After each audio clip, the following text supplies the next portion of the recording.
And we're going to now check in with Brian Todd. He's correspondent for CNN, and we need to know exactly what these candidates are doing to get those final votes in the Granite State. Hey, Brian, how are you? I'm good, guys. How are you this morning? Pretty good. So where has Wolf Blitzer sent you to get the latest news? Where's the action this morning? Well, I know I'll be in Hudson, New Hampshire, which is near Nashua, and we, like many others, are going to be watching to see how Marco Rubio does after that horrible performance in the debate on Saturday night. Is he going to solidify his strong showing in Iowa, or is it fraying a little bit after that performance and all the attention that's gotten? So, the intrigue is on the Republican side, as you guys know. Are Donald Trump's voters going to show up? He had a little bit of a disappointment there in Iowa. Are they going to come out to the polls and kind of support the polling that he's gotten in the media polls? But Brian, it's also going to really be a case where we're going to be watching closely to see if Marco Rubio was hurt by that debate performance on Saturday night and Chris Christie's blistering criticism of it. Brian, to follow up on the Rubio issue really quickly, I mean, you say that he was hurt and everybody's talking about it. Are you getting that from the voters, though? I mean, I went to one of his rallies, and yes, it was on people's minds, but they were still there. They still came out early in the morning on a cold day in New Hampshire, and they wanted to hear more from the senator. Yeah, and, in his rallies, he has still shown some strong support there, and he says he's very confident that that's not going to hurt him, and that he's going to be just fine. But sometimes these things do resonate, and it has gotten a lot of attention. Chris Christie may stand to benefit from it.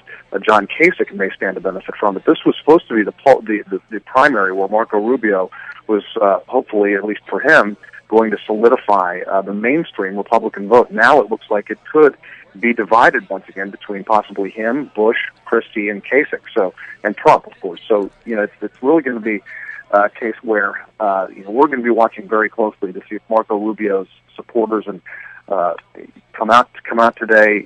Is he going to be hurt by that, or is that just going to be kind of a tempest? Well, I think it's a good question. I mean, it seems very clear, at least if you go by the polls, that Trump should prevail in first place tonight. But the question is, who's going to come in second? And I look at at Bush, Kasich, Rubio, and perhaps Christie. And if you add all that up, there are more people supporting those candidates than would support Donald Trump. Do you hear talk among voters about maybe needing to coalesce behind one of those four? You hear that a lot more here in New Hampshire than you did in Iowa. Yes, because there is much more kind of mainstream Republican sentiment here in New Hampshire. In Iowa there tend to be more evangelical voters. There are not nearly as many of those here. So yes, you do get a sense that voters here on the Republican side want to see someone emerge from the pack on the mainstream establishment side.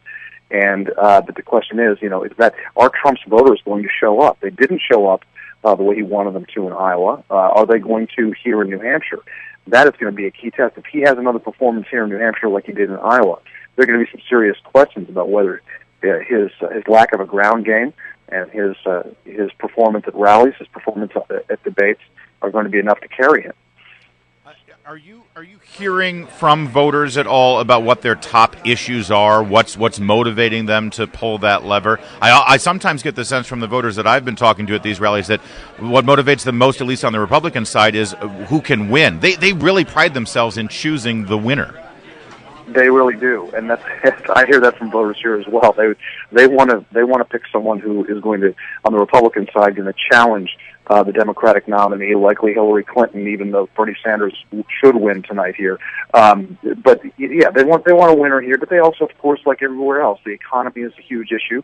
It's been a huge issue here in New Hampshire for years since the recession hit. So yes, it's the economy and who can emerge the victor in November. All right, so you'll be doing all your live coverage tonight, and when do you think we'll have some sense of it? Well, it's interesting. The polls close in some places in New Hampshire at 7 p.m. Eastern Time. I believe the polls are going to close where we are at about 8 o'clock, so I think we're going to have a sense of it shortly after 8 o'clock Eastern Time. I'm not saying when CNN's going to project anything because Iowa proved that your projections on these things may not quite come true as far as how close the vote's going to be. But I think maybe after 8:30 Eastern Time, we'll have a pretty good shot at who's going to emerge victorious on either side. All right, listen, thank you so much. Brian Todd with CNN. Good to have you here this morning. Thank you.